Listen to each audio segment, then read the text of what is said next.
my honor to invite His Excellency Parfait Onanga Anyanga, Special Representative of the Secretary General to the African Union and Head of the United Nations Office to the African Union, on behalf of His Excellency Antonio Guterres, Secretary General of the United Nations.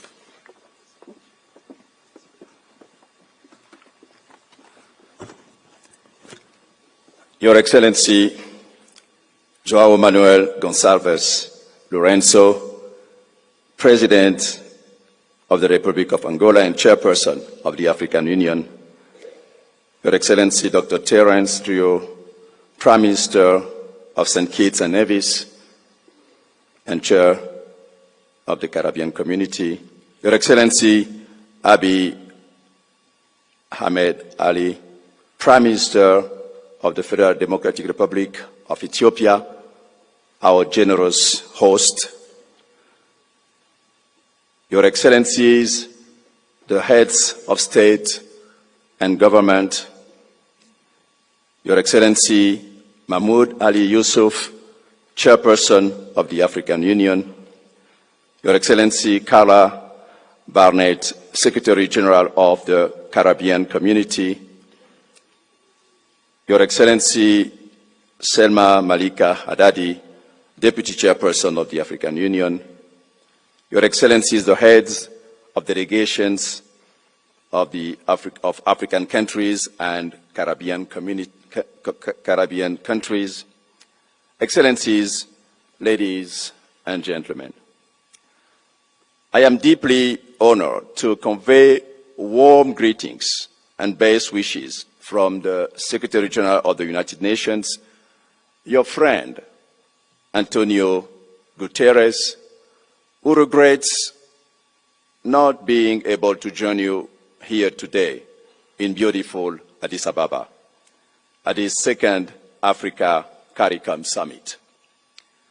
This summit is rich in historical significance, bringing together in person for the first time leaders of the African continent and those of the African diaspora in the Caribbean.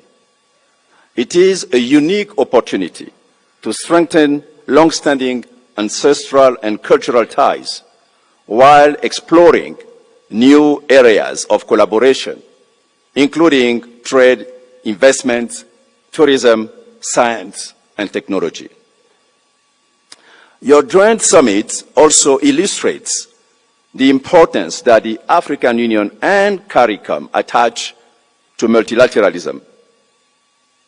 Multilateralism is indeed alive, embodied in the values, principles, and work of organizations such as the African Union and CARICOM, which, in accordance with the Charter of the United Nations, seeks to enhance international cooperation, to maintain international peace and security, and to develop friendly relations among nations. At last year's summit of the future, Secretary General Antonio Guterres called for a better network and inclusive multilateral system, drawing on the expertise of all humanity. Your gathering illustrates best the true spirit of a network, inclusive, and people-centered multilateral system, which indeed underpins the Africa CARICOM Summit, for which the United Nations commends you. At this juncture, I wish to acknowledge the government of Benin for establishing a legal pathway for descendants of sub-Saharan Africans to formally reconnect with their ancestral homeland. This emblematic initiative illustrates the immense potential for deepening ties between African and Caribbean countries and people, including the African diaspora going forward. Excellencies, you are holding this important summit under the theme Transcontinental Partnership in Pursuit of Reparatory Justice for Africans and People of African Descent through Reparations. In this connection, I would like to recall the statement of the Secretary General Antonio Guterres at the 30th Ordinary Session of the Assembly of the African Union, held in February this year here in Addis Ababa, in which he said, and I quote him,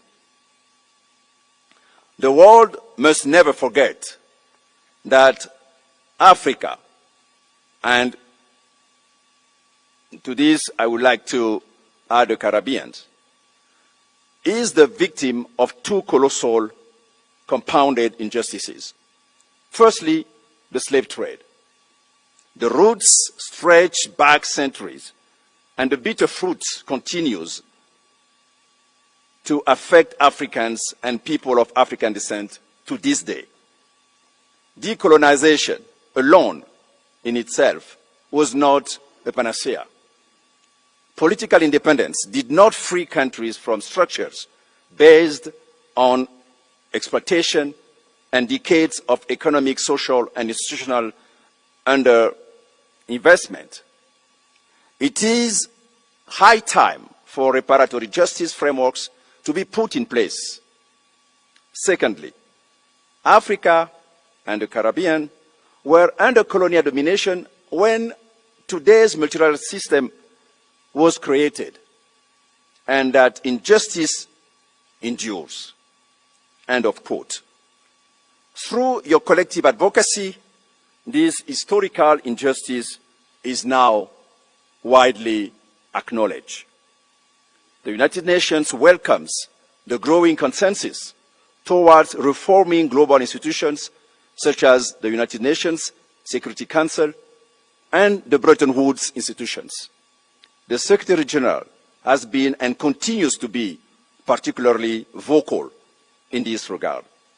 Excellencies, people everywhere are hoping for a future of peace, dignity, and prosperity, which serves as a basis of common cause between Africa and the Caribbean. As the Secretary General noted, correcting age-old injustices is essential to addressing here and now challenges. And the good news is that we have many of the solutions we need, many of which feature in the Pact for the Future, adopted in September last year by the General Assembly.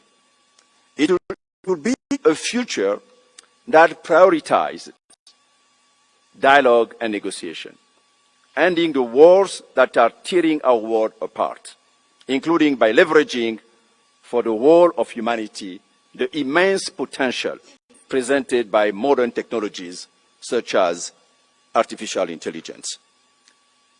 It should also be a future ushering in a new era of relations between nations based on sovereignty, collective peace,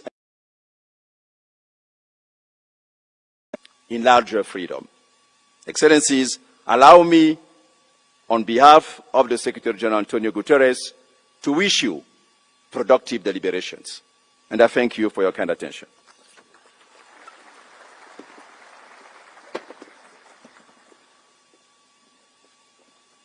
Thank you, Excellency. Your leadership and role reinforcing the Africa-Caribbean dialogue and cooperation are deeply appreciated. It is now my distinct honor to invite His Excellency, Dr. Abiy Ahmed, Prime Minister of the Federal Democratic Republic of Ethiopia, to deliver his statement. Your Excellency, the floor is yours.